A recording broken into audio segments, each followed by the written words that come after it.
사랑의 하나님 아버지 감사드립니다. 오늘도 우리에게 귀한 예배를 허락하여 주시고 또 말씀을 듣는 시간을 주심에 감사드립니다. 오늘도 선포되는 모든 말씀이 우리 각자 자신을 향하신 하나님의 음성으로 듣는 놀라운 은혜와 축복이 있게 하여 주시옵소서. 우리가 지금까지 고민하고 갈등했던 모든 것들이 말씀 안에 해결되고 응답받는 놀라운 은혜의 시간이 되어질 수 있도록 축복하여 주시옵소서. 감사드리며 예수님 이름으로 기도드리옵나이다.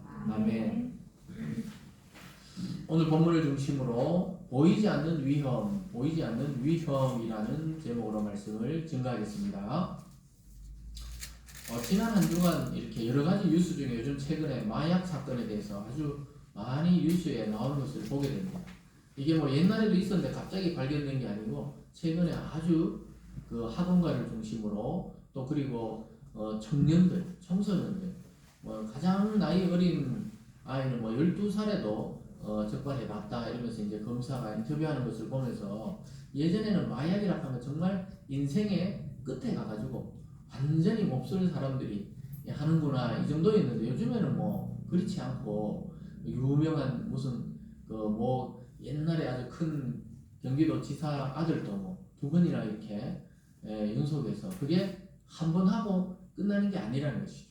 그래서 마약 사건이 되면서 특별히 그 강남 학원가에 애들 피곤하니까 머리가 맑아지고 총명해지는 그런 음료수를 개발했다 그러면서 유명한 제약회사 라벨을 붙여가지고 시음회를 하는데 그게 전부 마약이었다는 거예요. 마약.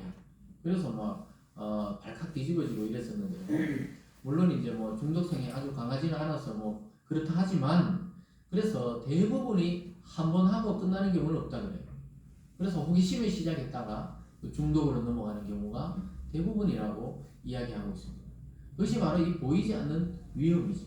그래서 이것을 좀 동물이나 짐승에 비유하자면 우리가 짐승을 잡을 때 덫을 놓잖아요. 저같이 시골에 자라는 사람들은 아마 멧돼지 덫이라는 걸 알 겁니다. 쥐 잡듯이 조그만 덫으로는 멧돼지를 못 잡아요. 어마어마하게 악어 이빨처럼 이렇게 큰 덫을 이제 숲에 놔두고 이제 나무 결이나 이런 걸로 덮어 놓으면은 멧돼지가 지나가는 길에 놨다고 탁 걸리는데 그 사람들이 이제 아이들이나 사람들이 산에 잘못 놀러 갔다가 잘못 밟으면은 발목이 그냥 날아갈 정도로 착 접히면은 이게 열리지가 않으니까 그럴 정도로 강한 덫이 있어요. 그 덫과 같은 것이 바로 이런 마약이라든가 어떤 범죄라든가 이런 것들이 한 번에 끝나는 것이 아니고 인생의 덫이 돼가지고 그 사람의 인생을 망가뜨리는 것을 보게 되죠. 좀 심한 경우에는 이번에는 군대까지 마약이 들어갔는데 어떻게 들어갔나 봤더니 무슨 영양제처럼 포장해가지고 들어갔는데 그래 새벽에 그 욕실이 있거든요. 군대에 이제 다 같이 들어가서 이제 목욕하는 데가 있죠. 샤워장이 있는데 거기 모여가지고 밤중에 이제 자기들끼리 이렇게 하다가 이번에 걸렸다. 참 군대도 처음으로 발견된 건 아니에요. 예전에 그런 적이 있었지만 어쨌든 이렇게 우리 일상 속에 우리 근처까지 와 있다는 거예요. 인터넷으로 쳐가지고 딱 이렇게 2-3만 원만 주면은 마약을 구매한다는 거죠. 그래서 아이들 사이에서 피자 한 판 값이면 이제 마약을 할 수 있다. 이렇게 된 거예요. 예전에는 굉장히 비쌌거든요.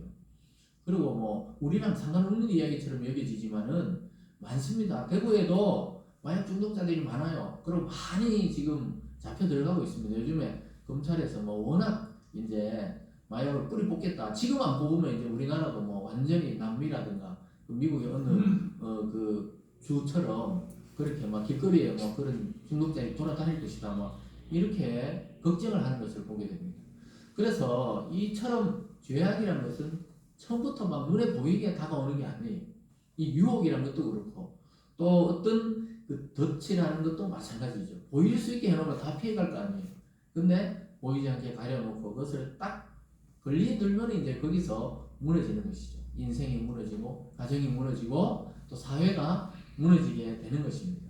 그럴 때 우리는 그것을 구조적인 악이다 이렇게 표현해요. 구조적인 이 사회 구조적으로 뭔가 악이 번성할 수 있도록 자꾸 빈틈이 있는 거예요.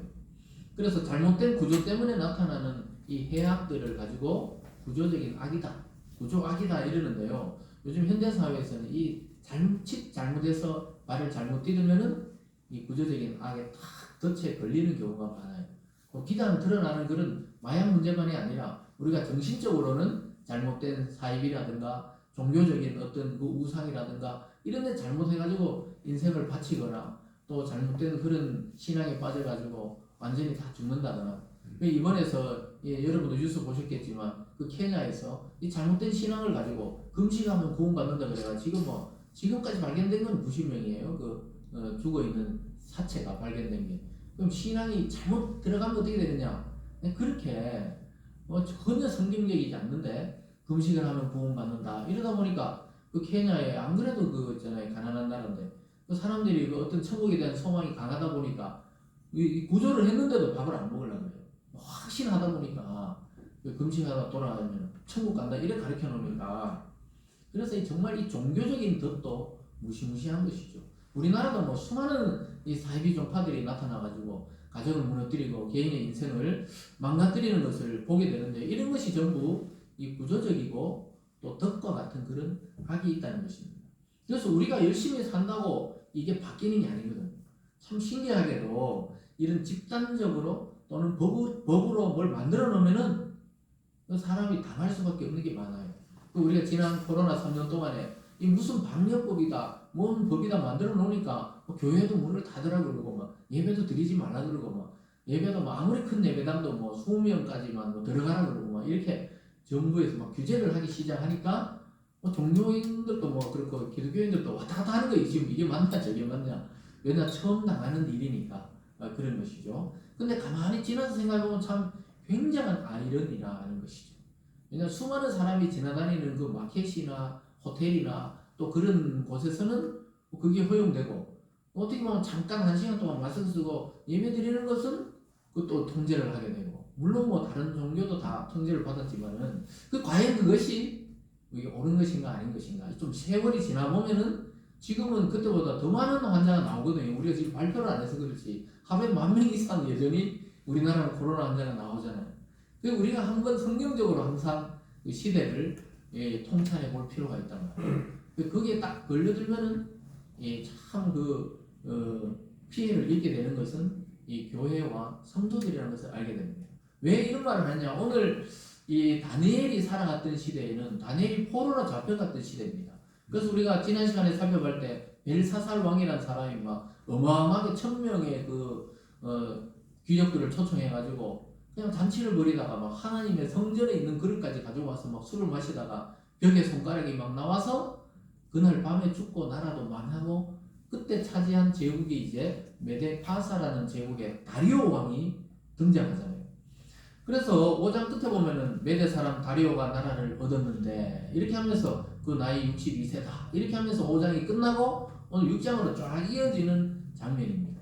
이런 장면 속에서 오늘 다니엘이 높은 직위에 발탁이 되면서 문제가 생기게 되는 거예요.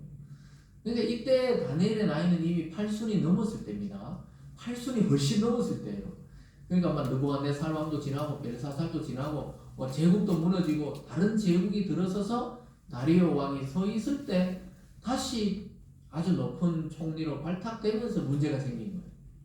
그러면서 다니엘을 잡아들이고 죽이려고 하는 음모들이 이제 시작되면서 그걸 법으로 만드는 장면이 오늘 등장합니다. 그래서 이 6장은 굉장히 이렇게 중요한 시사점을 주기 때문에 3주에 걸쳐서 살펴볼 예정인데요. 그래서 오늘은 보면은 우리가 살아가는 이 믿음으로 살아간다고 그래도 우리가 알 수 없는 덫들, 알 수 없는 위험들이 있단 말이에요. 그것이 뭐 질병일 수도 있고 사고일 수도 있고 죽음일 수도 있고 또는 사회적인 어떤 잘못된 법이 만들어져서 우리의 신앙을 억압할 수도 있다는 것을 오늘 본문을 통해 보여주고 있습니다. 그래서 여러분 이 4월을 마무리하시면서 여러분 지금까지 믿음으로 살아오셨듯이 앞으로도 또 어떻게 될지 모르잖아요. 그건 너무 걱정하는 것이 아니고 오늘 다니엘처럼 믿음으로 또 지혜를 가지고 승리할 수 있기를 바랍니다.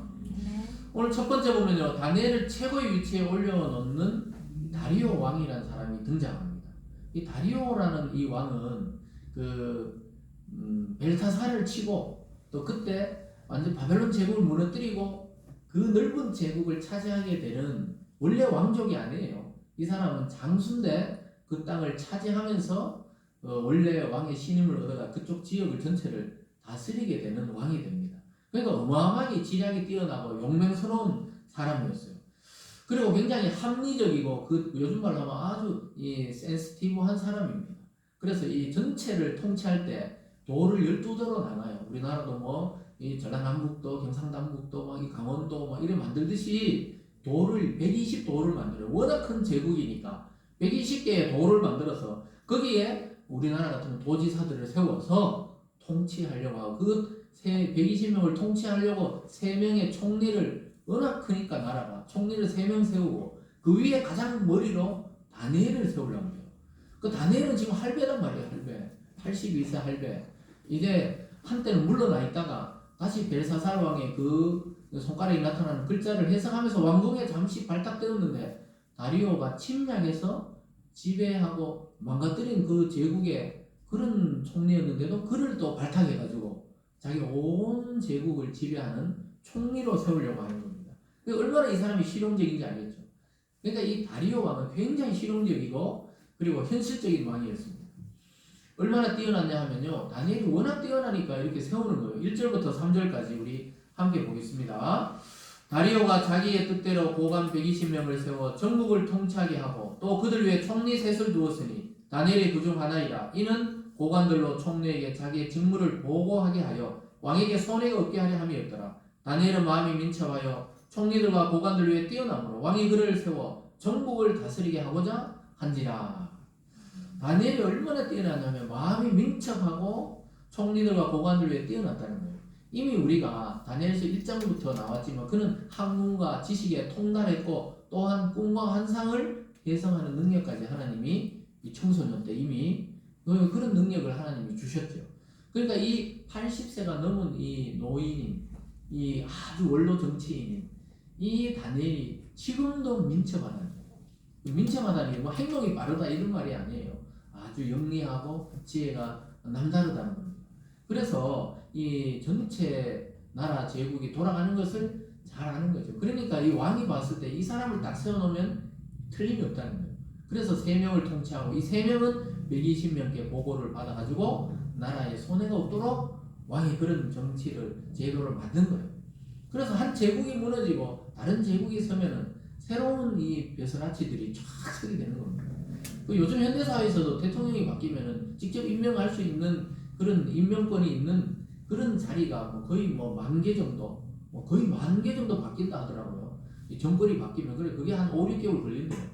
세우고. 옛날 같으면 알아서 사표 내고 나가는데 요즘은 전임 정권에서 세우던 사람들이 사표도 잘 안 내니까 이제 슬슬 밀어내려고 그러는데 문책이 있는 사람은 사표 내고 나오고 아니면 끝까지 버티다가 그 법적으로 보장이 돼 있으니까 그런 경우 어쨌든 직접 바뀌는 인원이 그 정도나 된다는 거예요. 이 당시에도 포로로 잡혀왔지만 다리오 왕이 봤을 때는 그 바벨론 제국의 역사를 알잖아요. 그 전임 왕조회를 아니까 이 사람을 세워야 되겠다. 그러니까 이 노구의 이 다니엘이 왔던 겁니다.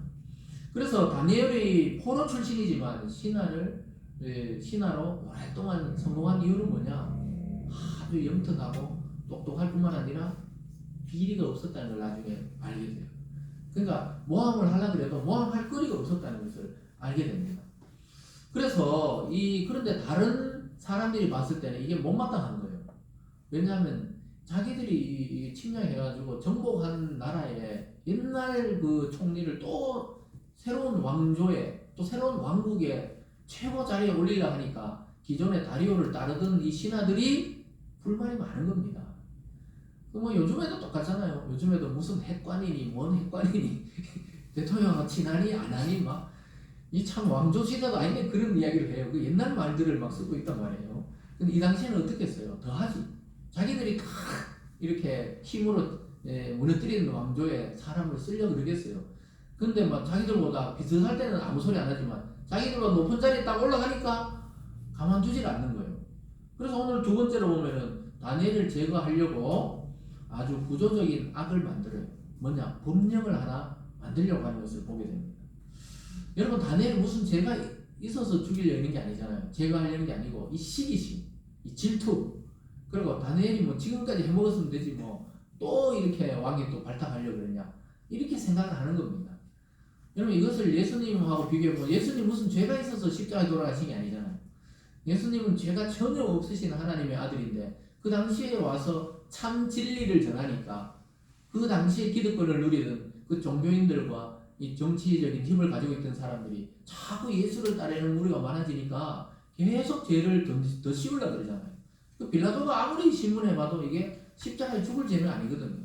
그러니까 그냥 놓아주려 하니까 막 사람들이 막 예수를 십자가에 못 박으라고 막 이렇게 군중들이 막 이렇게 나오는 거죠. 물론 그 뒤에는 사탄의 충동질이 있지만은 이 사람들이 시기심과 기득권을 지키려고 하는 아주 무서운 그러한 음모가 들어있는 겁니다. 그런데 교회와 성도님들이 살아가는 세상에서도 마찬가지예요. 예수를 믿는다는 그 하나 때문에 괜히 불편함을 겪고 괜히 진짜 뭔가 이렇게 억압을 받고 괜히 눈치를 보게 되는 그러한 회사의 분위기, 사회의 분위기, 때로는 이 세상에 그런 분위기가 있을 수가 있는 겁니다. 그래서 여러분 코로나 초기에 그런 느낌을 못 들었어요. 이 전염병하고 교회랑 뭔 상관인데 도대체 괜히 있잖아요. 교회에 다닌다 하면은 그런 것 같고 특히 또 대구 사람들은 대구에서 왔습니다 이런 뭐 서울에 뭐 숙박시설 호텔에서도 적더라고요. 저도 해외로 가니까 그 숙소에서 막 대구 그리고 뭐 중국 어느 지역 이 딱딱 적더라고. 그래 다른 지역은 아닌데 지금 생각하면 참 넌센스죠. 아이 참 이 웃긴 이야기지만 그때는 뭐 잘 모르니까 다들 공포에 질려가지고 그랬다는 겁니다. 그래서 뭐 그때는 다들 막 교회 다닌다는 소리를 잘 안 하게 되는 거예요. 네? 그냥 안 다니는 것처럼 이렇게 그렇게 한 사람들도 많다고 하더라고요. 왜냐면 괜히 그러면은 사람들이 이상하게 있잖아요. 병균 취급하니까. 그러니까 그런 게 뭐냐? 더 쉬워지는 거예요. 전혀 현실과 상관없이 더 쉬워지는 겁니다. 그래서 이 다니엘이 모함을 받게 되는 것은 다니엘의 어떤 행동과 아무 상관이 없이 그 모함이 더 쉬워지는 거예요. 예수님이 십자가에 달려 돌아갈 만큼 그런 나라를 뭐 전복하려고 그런 거나 완전히 이상한 있잖아요. 종교를 만드신 것이 아니잖아요. 그러나 그 기득권을 지키려고 하는 사람들이 그렇다는 겁니다. 종교적인 색채를 빼고라도 이 기득권이라는 게 그만큼 무서운 거예요. 그래서 이 사람들이 막 이 약점을 찾으려고 그래요. 스파이들을 다 다니엘 일거수일투족을 지금 이제 뒷조사하기 시작합니다. 뒷조사 해보니까 뭐가 나와요? 아무것도 안 나와요. 그 20대 초반 아니면 10대 후반부터 왕궁에서 있어가지고 80대 넘게 60년 넘게 고위직에 있었는데도 아무 털어서 먼지가 안 나는 겁니다. 오늘날 털어서 먼지 하는 사람이 있습니까? 우리가 청문회 보면 알지만 뭐가 나와도 나와요. 자기도 몰랐던 일까지 조사해가지고 청문회장에 딱 띄우잖아요. 그래서 현대 사회에서도 장관이 되려면은 지금부터 막 청소년 때부터 청년 때부터 관리를 해야 돼요. 그 쉽게 자리 통과하지 못하잖아요. 얼마 전에도 우리나라 국가의 그 수사를 맡는 그 누가 딱 임명하려고 했는데 보니까 자기는 전혀 생각지 못하는 물론 알고 있었지만 자기 아이의 그 학교 폭력이 그게 다 문제가 돼가지고 결국은 바로 그 다음날 자기가 사임을 했죠. 그런 일이 있잖아요. 그러니까 청문회도 하기 전에 그냥 사임을 한 거예요. 그러니까 이 당시에 또 어떻게 했어요? 뒷조사를 다 하겠죠. 그 많은 관리들 다니엘 빼고 전부 한 통속이 돼가지고 다니엘을 막 털었어요. 털어보니까 뭐가 나왔어요? 먼지 하나 안 나왔다는 겁니다. 우리가 흔히 털어서 먼지 안 나오는 사람이 있나 이러는데 그 사람이 바로 다니엘이에요. 털어도 먼지가 안 나는 거예요. 그래서 그들이 아이디어를 낸 게 뭡니까? 이 사람은 신앙에 대한 걸 흠을 잡지 않으면 잡아낼 게 없다는 거예요. 왜냐하면 다리오가 이 통치하는 제국과 유대가 믿는 이 하나님의 신은 다르니까 그 종교적인 걸 잡아내지 못하면은 다른 방법이 없다는 것을 알게 됩니다. 4절과 5절을 함께 읽어볼까요? 시작. 이에 총리들과 고관들이 국사에 대하여 다니엘을 고발할 근거를 찾고자 하였으나 아무 근거 아무 허물도 찾지 못하였으니 이는 그가 충성되어 아무 그릇됨도 없고 아무 허물도 없음이었더라. 그들이 이 다니엘은 그 하나님의 율법의 근거를 찾지 못하면 그를 고발할 수 없으리라 하고. 얼마나 깨끗하게 이 정치를 했는지 아시겠죠? 근데 누구나 여러분 사회생활 해보고 또 회사 들어가보고 또 사업을 해보면 알 거예요. 내가 티끌을 안 묻히려 그래도 어느 위치에 올라가면 그냥 묻어 있어요. 참 신기하게도 어느 순간은 묻어 있단 말이에요. 무슨 말인지 알겠죠? 여러분 막 비가 막 쏟아지는데 아무리 우산을 막 이게 좋은 걸 쓰고 걸어가도 비바람이 치면은 옷이 어딘가는 젖게 되어 있어요. 맞습니까? 여러분 비바람이 칠 때 아무리 좋은 우산 막 큰 우산 막 그런 거 있잖아요. 파라솔 만한 걸 들고 다녀도 비바람이 치면은 우리 몸에 뭐가 묻어요? 피가 묻어요. 피가. 그와 같이 이 세상에 믿지 않는 사람들 속에서 우리가 살아가야 되는 그리스도인들, 이 청년들, 또 직장인들 이야기 들어보면은 눈 감고 그냥 지나갈 때가 많아요. 그냥 묻게 돼 있어요. 어느 자리 위치에 올라가잖아요. 그냥 묻게 되어 있다니까요. 자기도 모르게 그냥 엮이게 되어 있다는 것입니다. 근데 오늘 다니엘은 아무리 찾아봐도 이 사람이 얼마나 철저하게 찾았겠어요. 근데 아무 근거도 고발할 근거를 찾지 못하고 아무 허물 하나 찾아내지 못했다는 거예요. 왜냐하면 그 성경이 말하죠. 이는 그가 충성되고 아무 그릇됨도 없고 허물도 없었다는 겁니다. 그러니까 하나님 앞에 바른 양심으로 작용을 했다는 거예요. 말씀을 따라 어릴 때부터 철저하게 하나님 앞에서 생활했다는 겁니다. 왜냐하면 다니엘과 세 친구 외에도 수많은 그 유대 똑똑한 사람들이 왕궁 사관학교에 같이 컸잖아요. 근데 다른 이름은 안 들어와요. 안 들어. 전부 같이 그냥 다니엘을 모함하고 있는데 같이 한 통속이 된 거예요. 같이 잡혀왔던, 어릴 때 잡혀왔던 그런 유대 사람들도 다니엘의 반대편에 서 있는 겁니다. 그래서 여러분 우리가 깨끗한 양심으로 살아간다는 게 참 쉬운 일 같지만 쉬운 일이 아니에요. 그렇지만 하나님은 그런 자를 찾고 있다는 것입니다. 그래서 여러분 세상에서 우리가 성공하지 말라는 게 아니에요. 하나님은 그냥 교회 안에서만 살라고 하지 않아요. 그렇지만 이 다니엘처럼 때로는 다윗처럼 더 나아가서는 그리스도처럼 그렇게 하나님의 말씀에 신앙의 양심을 따라 생활할 때 진짜 능력, 진짜 어떤 위치에 올라갈 때 그 파워를 발휘할 수 있게 되는 것입니다. 그래서 다리오는 참 이 똑똑한 왕이었지만 이 신하들이 충동질 하는 거에 대해서는 깜빡 속아 넘어가요. 왜냐하면 모든 신하가 다니엘 말고 모든 신하가 와서 왕이시여 법을 하나 만듭시다. 왜냐하면 왕의 통치 초기니까 통치를 굳건하게 하기 위해서 30일 동안 왕 외에 다른 신이나 다른 사람에게 강구하는 자를 사자굴에 던져 넣읍시다. 이런 법을 만들자 그래요. 그 왕은 얼마나 좋습니까? 자기를 그냥 높여주니까 사람들은 아부인 줄 알면서도 아부하는 사람을 옆에 둬요. 왜냐? 기분이 좋으니까. 최고입니다. 당신 최고입니다. 왕이시여. 이 대통령님 이 맞습니다. 이렇게 하는 게 좋습니다. 계속 그래 해주면요 자기 기분이 좋다는 거예요. 자기들도 안 돼요. 이 사람은 이놈이 아부군이구나. 그렇지만 계속 일단 맞는 말이지만 잔소리같이 계속 하는 사람을 멀리 한다는 거예요. 멀리. 이 제왕의 왕들이 거의 다 그렇다는 겁니다.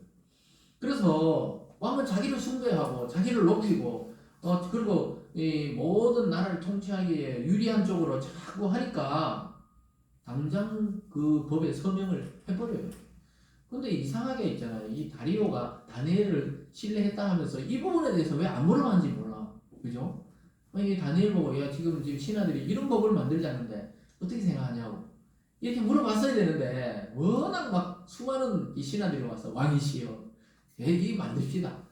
왕이 막 거의 막 신처럼 이렇게 떠받드니까 여러분 누군가 여러분을 신처럼 그런 일도 없지만 혹시나 신처럼 막 최고로 떠받들면 어떻게 해요? 그 사람부터 조져야 됩니다.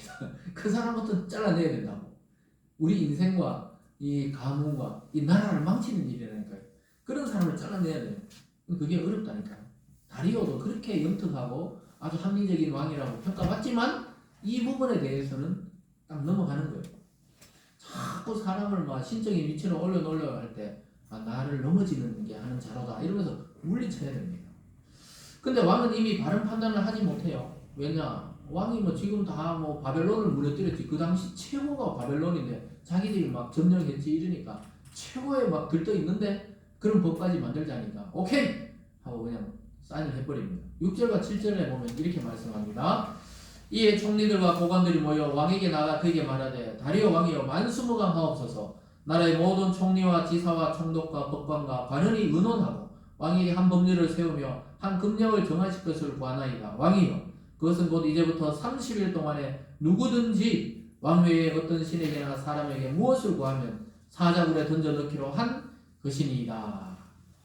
참 여기 보면은 총리, 지사, 이 120도의 그 지사들, 총독, 법관, 관원 모든 이 공무원들이 공직에 있는 사람이 왕을 위해 한 법을 만들자 하다면 합디다. 이러면서 어떤 법이냐면은 왕에게 절하지 않고 30일 동안 이 통제를 해야 됩니다. 그래서 쫙 해서 절하지 않는 사람은 사자굴에 집어 넣어 버립시다. 그 요 앞에 다른 바벨론 제국 때는 풀무불에 던져 넣는데 여기는 또 사자굴에 던져 넣어요. 이게 나중에 보면 로마까지 이어져 가지고 기독교를 핍박할 때 참 로마의 그 콜로세움 경기장에 있잖아요. 배고픈 사자들을 다 가둬놨다가 그 기독교인들 막 수십 명이나 수백 명을 그냥 경기장 안에 원형 경기장 안에 넣어놓고 사자를 탁 풀어가지고 그 뜯어먹는 것을 환호하면서 지켜보던 게 이 로마였습니다. 로마는 어느 날 하나님이 심판해서 한 번에 망하게 되지만 어쨌든 그렇게 얼마나 사람이 잔인한지 아시겠죠. 그걸 스포츠로 즐기는 거예요. 사람을 뜯어먹고 와 그냥 씹어먹는 그 사자의 그 장면을 지켜보면서 똑같은 사람이 그걸 막 환호하면서 즐거워하는 겁니다. 그래서 사자굴에 집어넣자는 거예요. 그러니까 다니엘 한 명을 잡기 위해서 모든 지식인과 권력자들이 동원되는 모습을 보게 되죠. 그 왕이 조금만 생각해 보면 이게 뭔가 이상하다. 근데 다니엘은 왜 안 보이지? 이렇게 했어야 되는데 자기 눈이 싹 가려지니까 모든 사람들이 왕이시여 왕을 위해서 왕 때문에 왕을 위해서 계속 이러니까 오케이 사인을 해버리는 겁니다. 여러분 이것이 바로 법적으로 만들어진 구조적인 악이라고 볼 수가 있죠. 어떤 사람이든지 걸려들면 어떻게 사자굴로 던져줘야 되는 것이 법으로 정해버린 거예요. 그러니까 우리나라에도 여러 세법이 있고 또 무슨 자동차법이 있고 무슨 법들이 있잖아요. 그 법을 몰라서 그랬습니다. 이건 핑계가 안 돼요. 법원에 가면. 법을 알고 그걸 피해 가야 되는데 몰랐습니다 한다고 용서되는 게 아니에요. 왜냐면 이미 그렇게 정해져 있어요. 이미 우회전 해가 이제 걸리면 6만 원 내야 됩니다. 저도 맨날 헷갈려요. 여기서 멈춰야 되나? 요즘 여기서 멈춰야 되나? 이게 지금 그러면 빨간불 올 때는 첫 번째도 멈추고 두 번째도 멈춰라 하고 그리고 파란불일 때는 첫 번째는 지나가면서 오른쪽에 거는 멈췄다가 아무도 없으면